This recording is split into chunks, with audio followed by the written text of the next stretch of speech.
2030 세대가 전세 불안에 떨고 있습니다. 열심히 일하고 아껴서 마련한 임대 보증금. 그런데 계약 기간이 끝나도 임대 보증금을 돌려받지 못하는 사태가 급증하고 있습니다. 집값보다 전세 보증금이 더 비싼 깡통주택. 자기 자본 한 푼 없이 수백 채의 주택으로 수백억 원의 피해를 일으키는 악덕 임대인들. 지금 전세 사기 근절을 위해 여러분의 입법 의견이 필요합니다. 국민의 진심을 담은 입법 의견으로 더 행복한 대한민국을 만듭니다. TV국민청원 입법 로그인. 안녕하세요, 조우종입니다. 안녕하세요, 변호사 선정입니다. 자, 변호사님, 자 오늘은 말이죠. 재산 조사를 한번 해볼까 하는데 괜찮으신가요? 저요? 저 재산 네. 불법 안 했어요. 공직자도 아니고 재산 조사는 혹시 왜? 그런 건 아니죠. 당연히 걱정 마세요. 변호사님 재산 총액을 우리가 그렇게 궁금해하지는 않습니다. 그리고 제가 조사할 능력도 권한도 아무것도 없습니다. 하지만 이런 조사는 가능하지 않을까 해서 손정혜 변호사님의 가장 중요한 재산 혹은 가장 큰 재산. 그거는 말할 수 있죠. 뭡니까? 우리 집에 보물 2개 있잖아요. 아이들. 네, 우리 집에 큰 재산은 우리 네. 아이들입니다. 아들 둘. 아들 둘 재산이고 남편은요? 남편은 짐이에요. 부채인가요? 네, 짊어지고 살겠습니다. 부채. 네, 잘 모시고 있어요. 진짜로 사실 아이들만큼 중요한 재산은 없지만 지금은 사실 아이들이 큰 부채죠. 정말 돈 먹는 기계 아닙니까? 네, 괜찮습니다. 괜찮아요? 열심히 벌고 예. 있어요. 네. 그럼요. 예, 챙겨야 되는데 그런데 현실적으로 보통 사람들에게 가장 큰 재산은 사실 집일 가능성이 가장 크죠. 맞습니다. 엄청난 자산가들이야 주식, 소장 예술품 이런 등이 큰 재산일 수 있는데 대부분의 사람들에게는 저녁에 돌아갈 내 집, 실집이 가장 큰 재산이겠죠. 맞습니다. 자기 집을 가진 사람들은 당연하겠고 그리고 세입자분들도 마찬가지일 겁니다. 월세든 전세든 집주인에게 맡겨준 내 임대 보증금 이게 내 전 재산이고 대부분 자산인 경우가 많은데 그런데 바로 이 임대 보증금에 문제가 생긴다. 정말 이거 심각한 일이죠. 맞습니다. 최근 이른바 전세 사기 피해가 급증하고 있잖아요. 네. 저도 일을 하면서 알게 된 사례들이 좀 있는데 이 세입자의 임대보증금에 문제가 생기면 일단 살던 집과 전 재산만 뺏기는 게 아니라 당장 살아야 되잖아요. 예. 어쩔 수 없이 또 부채의 늪에 빠지는 경우가 많아서 너무나 가슴 아픈 이야기가 많습니다. 자, 그래서 TV국민청원 입법 로그인 오늘은 많은 서민, 그중에서도 특히 젊은 세대의 주거권과 인생을 송두리째 위협하는 전세 사기 근절 입법에 대해 알아보겠습니다.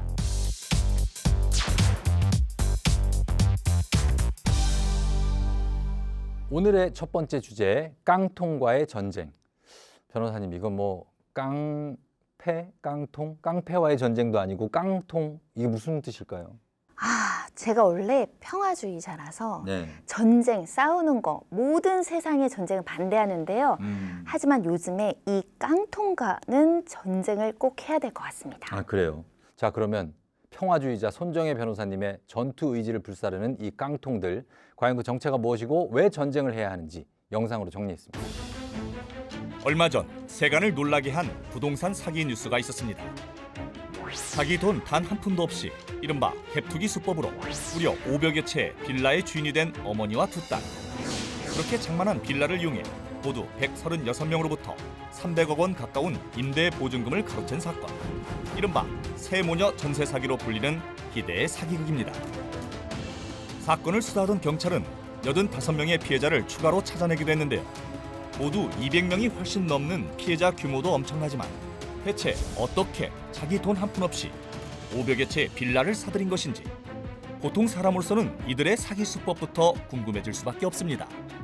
일반적으로 흔히 말하는 갭투기 전세 사기라는 것이 실질적으로는 그 부동산의 매매 가치가 전세금 이상의 일정 정도의 가치를 가져야 되는데 그렇지 못함에도 불구하고 사실상 매매 대금에 준하는 정도의 전세금을 받아서 그 전세금을 편취하는 그런 방식의 사기를 말하는 것입니다. 대한민국 곳곳에 전세 사기 위험 경보가 울리고 있습니다. 주택도시보증공사가 발표한 자료에 따르면 2022년 8월 한 달 동안 전세 보증금 반환 보증보험 사고, 즉 전세 세입자가 집주인에게 보증금을 돌려받지 못한 사고가 총 511건. 그로 인해 공사가 대신 갚아준 보증금이 무려 1,089억 원에 이르러 역대 최고 기록을 수립했습니다. 수도권과 지방을 가리지 않고 발생하는 전세 사기 사건. 잘 살펴보면 모두 비슷한 배경에서 시작됩니다. 전세 사기 구성의 첫 번째 조건은 이상한 전세 시세. 간단히 말해 전세 보증금이 집값과 거의 비슷하거나 심지어 더 비싸기까지 한 깡통 전세 구조입니다. 예를 들어 집주인에게 맡긴 전세 보증금이 1억 2천만 원인데 계약이 끝났을 때 집값이 1억 원밖에 안 된다면, 게다가 차액인 2천만 원을 집주인이 이미 써버렸다면 집을 팔아도 보증금을 다 받을 수 없게 됩니다. 물론 집값 하락 등 예기치 못한 상황으로 깡통 전세가 발생하기도 합니다. 하지만 최근에는 새 모녀 사건처럼 처음부터 차익을 노리고 집값보다 비싼 전세 보증금으로 세입자를 속이는 사례가 빠르게 늘고 있습니다. 그런데 전세 사기 피해자들은 어떻게 집값보다 비싼 전세 보증금을 내고 계약하게 됐을까요? 다가구나 빌라 같은 경우에는 사실은 부동산의 거래가 활발하지 않기 때문에 그 부동산의 실제 거래 가격을 알기가 어렵습니다. 그래서 그런 부분들에 대해서는 결국은 본인들이 부동산을 전세로 들어갈 때 스스로 조심해서 알아보는 수밖에 없고, 현실적으로는 여러 부동산을 다니면서 그 부동산의 거래 가액이 어느 정도 되는지를 알아보시는 방법이 있겠고요. 전세 사기의 또 한 가지 특징은 피해자의 상당수가 아직 부동산 거래에 익숙하지 않은 청년층이라는 점. 검찰은 물론 많은 언론도 전세 사기 피해를 예방하기 위한 점검 사항 등을 홍보하고 있지만, 국민 생활의 근간을 흔드는 범죄일수록 피해 예방 매뉴얼보다 강력한 법안을 만드는 것이 시급하다는 의견이 많습니다. 세상에는 맨주먹 쥐고 열심히 일해서 자수성가한 분도 많죠. 그런데 이른바 세모녀 전세 사기 사건의 피의자들은 자기 돈 한 푼 안 들이고 수많은 사람의 피 같은 전세 보증금을 이용해서 무려 500여 채의 빌라를 갭 투기로 사들여서 정말 이 기상천외한 일을 벌인 거잖아요. 변호사님, 이 전세 사기와는 어떻게 전쟁을 해야 됩니까? 전쟁 필요하겠는데요? 물론 계약 기간이 끝나고도 임대보증금을 돌려받지 못한 경우가 모두 전세 사기는 아닐 겁니다. 최초 계약 당시보다 집값이나 전세 시세가 떨어져서 또는 개인 사정 때문에 못 주는 경우도 있겠죠. 하지만 이렇게 집값보다 더 비싼 금액으로 보증금을 속이고 심지어 자기 능력으로는 줄 수 없는 전세 보증금을 집이 비싸게 팔리면 주겠다, 또는 여의치 않으면 못 준다, 이런 식으로 나오는 거는 세입자의 어떤 피땀 어린 재산으로 위험한 투기를 하는 것이고 용납해서는 안 되겠죠. 네, 현재 세 모녀 사건의 피의자들은 사기죄로 재판을 받고 있는데요. 보증금을 제때 못 줬을 뿐이지 피해자들을 기망한 사실은 없다라고 얘기하면서 무죄를 주장하고 있다고 합니다. 사기인지 아닌지는 재판을 통해 밝혀지겠죠. 하지만 전세 보증금을 돌려받지 못한 피해자들은 재판 결과와 상관없이 고통스러운 시간을 보내고 있다는 겁니다. 무엇보다 이 피해자들에게 주목해야 한다는 입법 의견이 많습니다.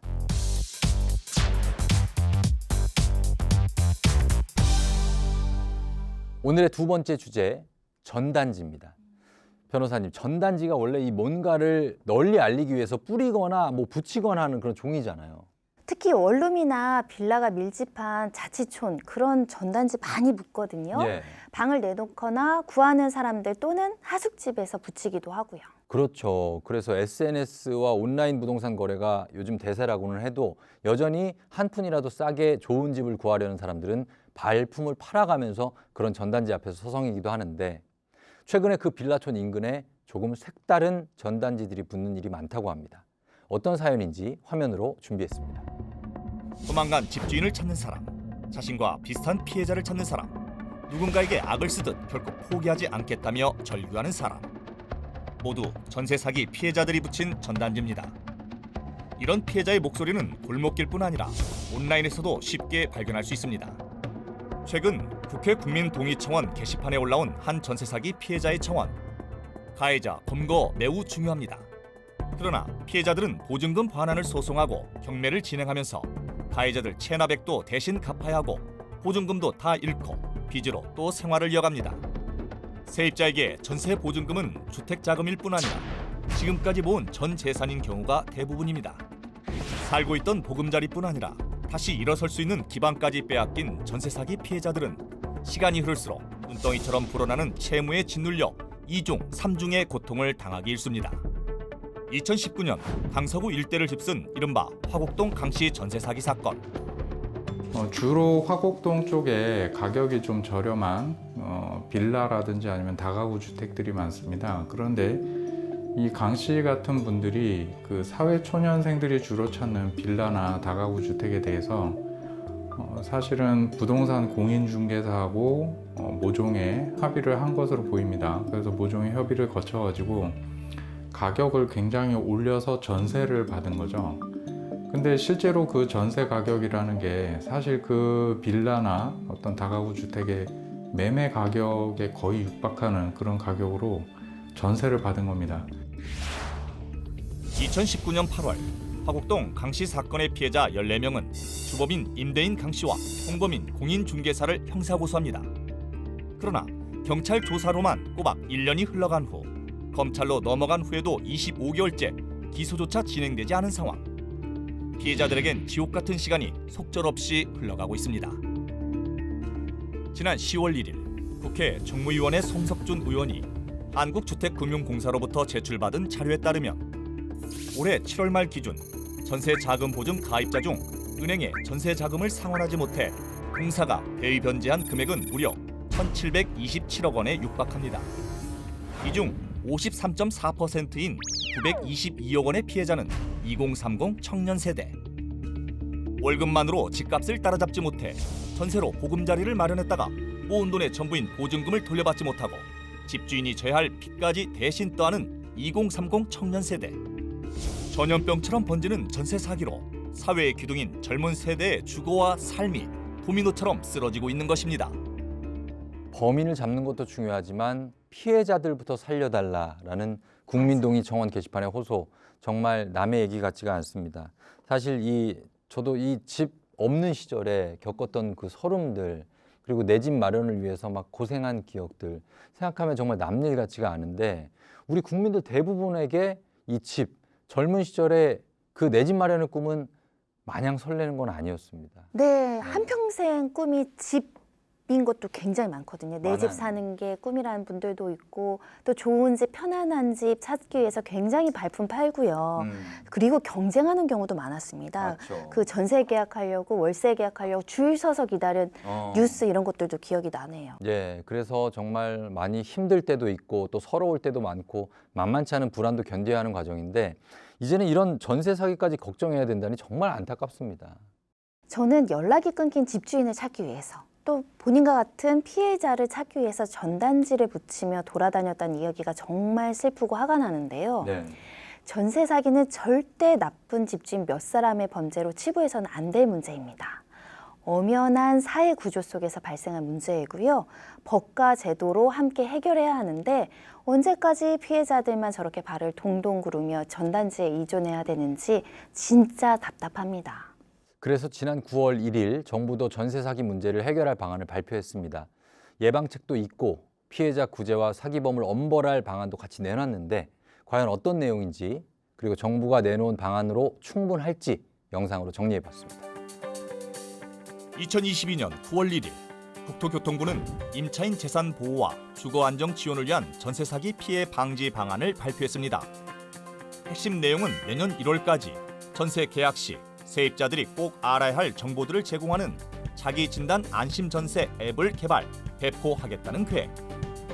정부의 자료를 활용할 이 앱은 아파트처럼 가격이나 규격이 정형화되어 있지 않아 전세 사기 위험성이 높았던 다세대 빌라의 적정 시세와 임대인의 세급 체납 여부 등 핵심 자료를 제공할 것으로 기대되는데요.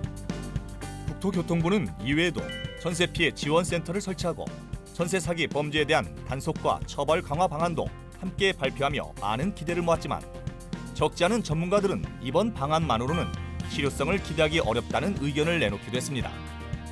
국토교통부의 전세 사기 근절 방안에 대해 가장 많이 제기되는 의견은 실제 법제화로 완성되지 않는 이상 사기 근절이나 피해자 보호 어느 쪽도 실현하기 힘들다는 점입니다. 예를 들어 세입자가 보증금 변제 우선권을 갖게 될 때까지 집을 팔거나 담보 대출을 받지 못하게 하는 특약을 표준 임대 계약서에 명시한다는 정책도 보다 확실한 규정이 필요하다는 의견이 많습니다. 가장 확실한 방법은 역시 법률로 명시하는 것.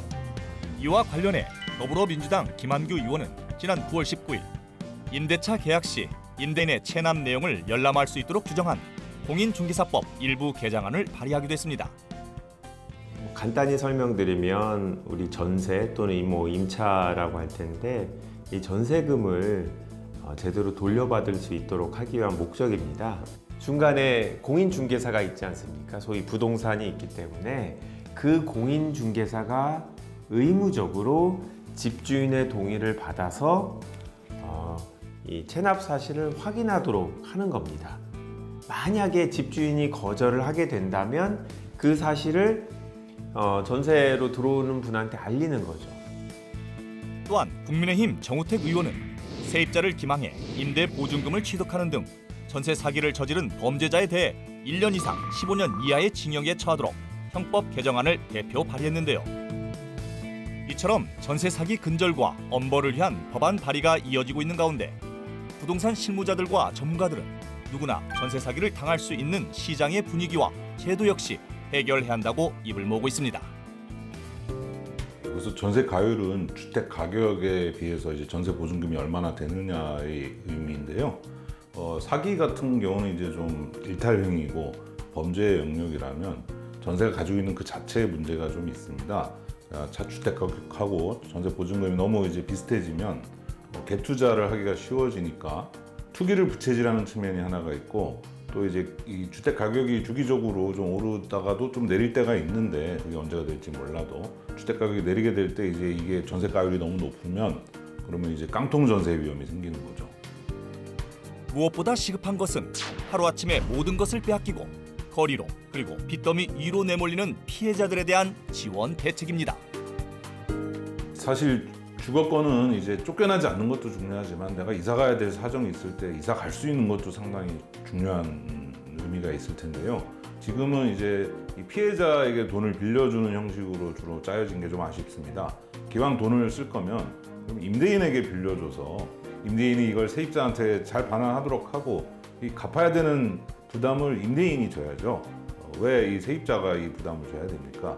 국가가 구상권 같은 걸 좀 더 적극적으로 활용해서 일단 지원을 했다면 이것을 이제 모두의 세금으로 이것을 메꾸거나 혹은 국가가 이거를 회수해서 그냥 다시 경매에 넘기거나 하는 게 아니라 이거를 다시 공공주택으로 활용하던가 그리고 이 약성 임대인에게 끝까지 이 책임을 물을 수 있도록 했으면 좋겠습니다.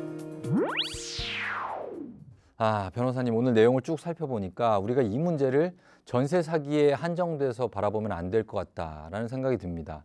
이게 사기에 의한 거든 사고에 의한 것이든 서민의 전 재산이라고 할 수 있는 임대 보증금에 문제가 생겼다. 이것만큼은 절대로 막아야 되겠고요. 혹시 그런 피해자가 있다면 전세 사기 여부와 상관없이 빠르고 확실하게 지원을 해야 될 것 같아요. 그렇습니다. 저도 정부의 대책이 전세 사기 피해자뿐만 아니라 보증금 문제로 불안한 모든 세입자까지 보듬었으면 하고요. 영상에도 나왔지만 워낙 급하게 마련한 대책이라 강제성과 실효성이 부족하거든요. 지금부터라도 우리가 관련 입법 의견을 잘 모으고 의논해서 좋은 법으로 완성해야겠습니다. 네, 자 오늘 저희가 준비한 내용은 여기까지입니다. 여러분 잊지 마세요. 세입자 보호를 위해 좋은 아이디어가 떠오를 땐 언제나 입법 로그인!